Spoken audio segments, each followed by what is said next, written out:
Ukrainada қазірде 130-дан астам ұлт өкілдері отан болып тұр. Сол себептен 1 май халқымыздың бірлік күні болып есептеледі.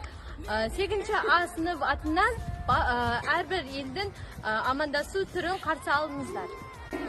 Салем, халық қалай? Merhaba, kayıp haluk. Selam, Ничак. Hola, ¿cómo estás?